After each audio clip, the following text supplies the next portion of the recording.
This is WQA Radio, a podcast from the Water Quality Association, the leading voice of the water treatment industry. And hello, I'm your host, Wes Bleed. If you've been engaged for a while and you're saying, heck yes, Pauli, I'm prepared and I am ready, I am taking advantage of success. All right, my call out to you is share that. Share that with others. That's WQA CEO Pauli Undesser on stage during the WQA Convention in April. And welcome to WQA Radio, the weekly podcast of the Water Quality Association. If you're a first-time listener or viewer, you're new to the industry perhaps, welcome. Be sure to subscribe to the podcast so you never miss a show. That's the magic of podcasting, by the way. And be sure to share the podcast with someone you know. And we also feature our podcasts now on YouTube. Go to youtube.com/@WaterQualityAssociationVideos. In this episode, we are looking back in what we call Rewind 2023. We'll hear from outgoing President Jim Stern, Amanda Moore, the incoming president, Hall of Famer Don McGhee, WQA CEO Pauli Undesser, and keynote speaker Mae Stevens. Speaking of members, we're building momentum there as well.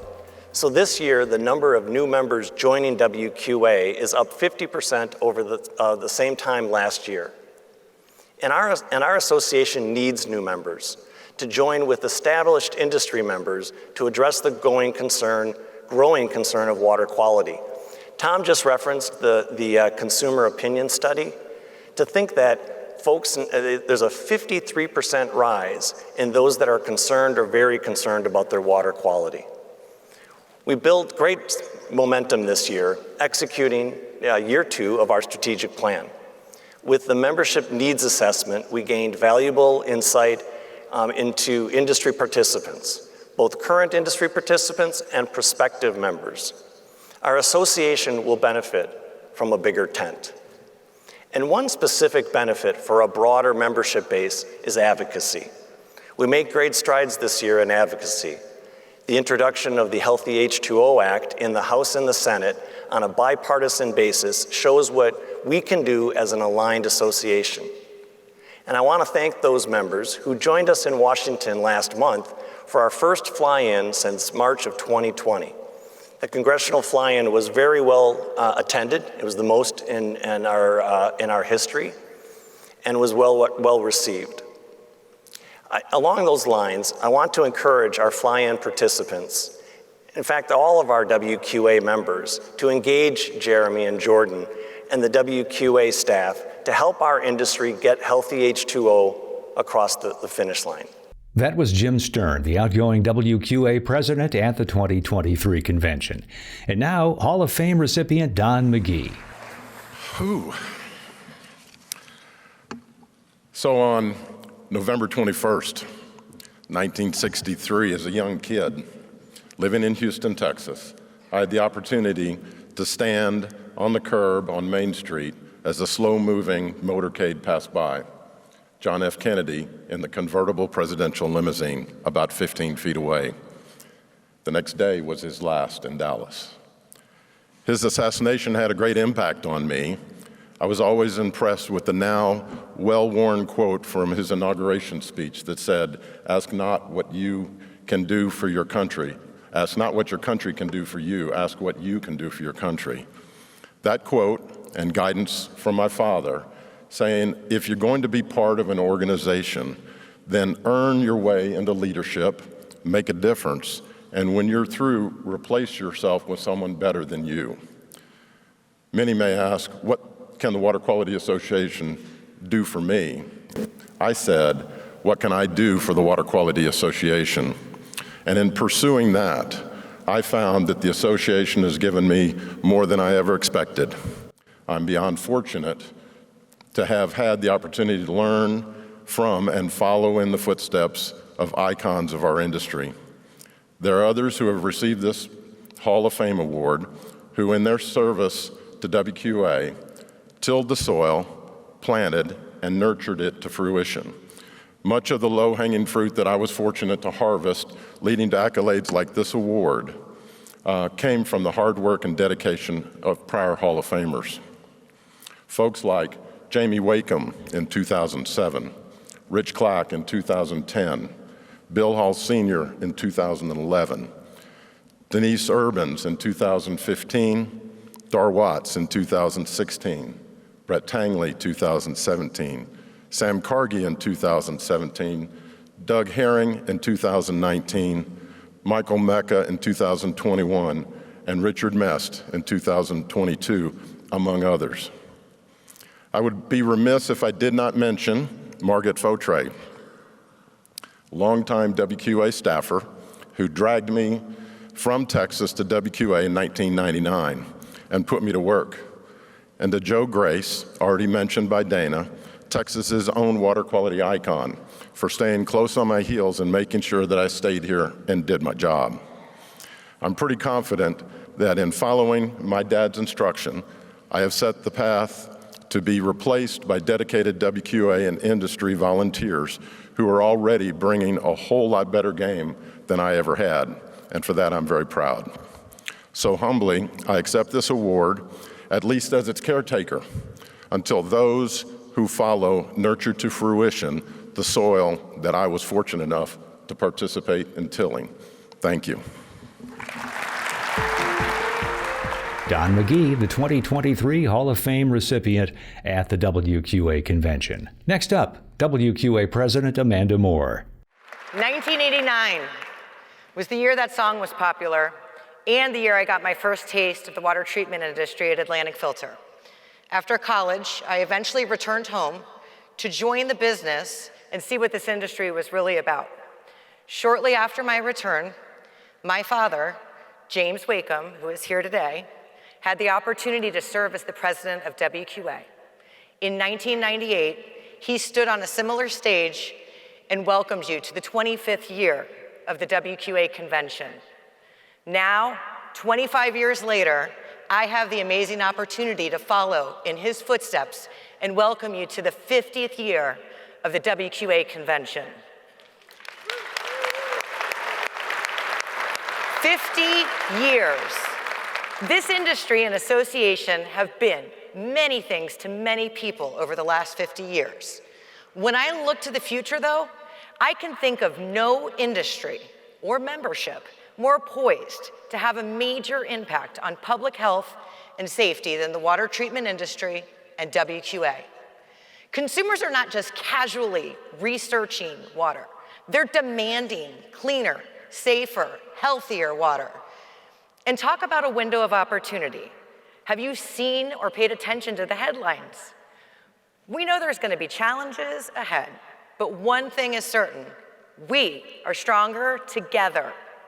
The Water Quality Association is perfectly poised as the thought leader to guide us into the future. Talk about resources. We have professional certification and education. We have product certification in a brand new laboratory. We just got back from DC, where we were advocating for water quality and our role and our industry's role in that discussion. And we have this convention promoting technology and innovation. I can't imagine anyone else more equipped to guide us through these times. As we move into our year 2 of our multi-year strategic plan, I want to discuss something that I am especially passionate about: ethics. Specifically, the WQA Code of Ethics. WQA is dedicated to promoting the highest principles of honesty, integrity, and professionalism in the water quality improvement industry. When I say WQA, I mean you, all of us in this room, and every member beyond. As a member, you voluntarily pledge to adhere to the code. I see the critical role ethics plays for our industry. We are protecting public health, but we need to do more. We need to live and breathe ethics. It's not enough just to say the word safer. It's not enough just to say we are a solutions provider when water is deemed unsafe. As we reach out to legislators, regulators, health and safety officials, we must prove to them with our actions, not just our words, that we are trustworthy, professional, and committed to upholding the high standards and ethical principles of the association to protect public health. Actions speak louder than words. WQA President Amanda Moore at the convention in Las Vegas. Next, we hear from Pauli Undesser, WQA's Chief Executive Officer.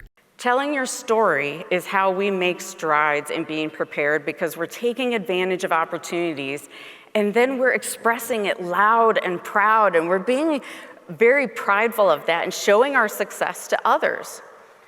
So whether it's being proud that we're a water treatment professional and we're showing off our credentials, or just our affiliation with the state and regional WQAs and our membership with WQA, or even being here at WQA's greatest show. Hint, hint. Amanda Moore and her father, Jamie Wakeham, are also remarkable role models as we're talking about spotlighting success stories. How do you talk about your story, your history, your legacy? Well, those are feel-good stories for us. Those are great for customers to hear as well, to hear what is the industry doing? How are we keeping true to our roots? And how are we providing a launching pad for others in the industry?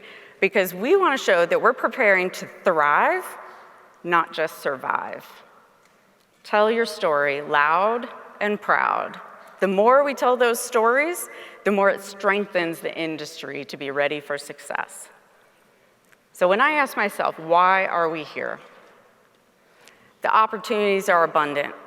We have the resources to be prepared to achieve success, but we have to take advantage of that. So are you prepared? Are you prepared? Are you prepared to take advantage of the opportunities to continue success for tomorrow, for 2 years from now, 10 years from now? Are you prepared for 50 years into the future? Regardless of your answer to that question, you're in the right place. Because if you've been engaged for a while and you're saying, heck yes, Pauli, I'm prepared and I am ready, I am taking advantage of success, all right, my call out to you is share that. Share that with others. Take the call to action from Amanda, and we need to work together. Continue to be involved, get your staff involved, and those that you're working with that are throughout the industry or doing water treatment even outside of our typical industry, pull them in, share your knowledge. And those that are outside and thinking, gosh, you know what? I'm not prepared. I am not ready for this. Or if you're thinking that, you know what? I am just sitting here and maybe I just started the preparation. Well, then you're still in the right place.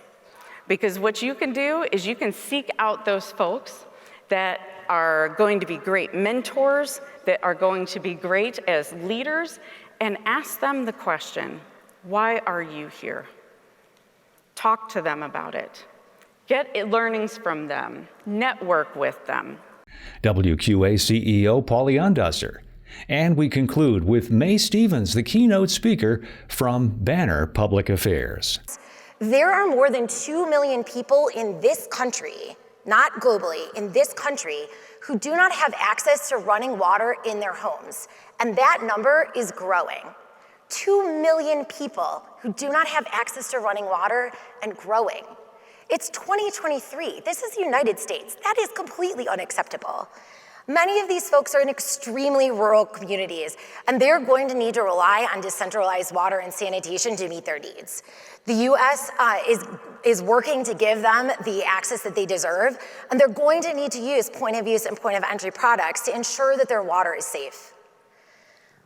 For those of us on centralized systems, as I said before, 95% of the cost of maintaining, upgrading those systems has shifted to regular people like us paying our monthly water bills. And at the same time that the federal share of water investment is decreasing, income inequality has been skyrocketing. So for the top 1% of households in the US, like the Roy family and Succession, if you're watching Succession like I am, their income has more than tripled since 1979. However, for 90% of households, like us normal people, our income has barely outpaced inflation. And so that has happened, that barely outpacing inflation has happened at the same time as over 95% of the financial burden of keeping our water safe has been transferred onto us. The reality is that the poorest families in our communities are the ones bearing the biggest impact, creating for many an agonizing choice between paying for water and for other essentials like food and medicine. And this is obviously an untenable situation for low-income families, but it's also an untenable situation for their entire community and the nation as a whole. Because if you get your water from a public utility like the vast majority of Americans do, growing income inequality means that an increasing number of people in every one of our communities are going to have a harder and harder time paying our water bills, and that's going to have an effect on the quality and reliability of water for everyone who uses that system. This is why I have long supported a nationwide permanent low-income assistance program to help people pay their water bills and get the water treatment that they need. Mae Stevens, the 2023 keynote speaker at the WQA Convention. And that wraps up this edition of Rewind 2023. We'll have part 2 next time. This is Wes Bleed, wishing you a very happy holiday season.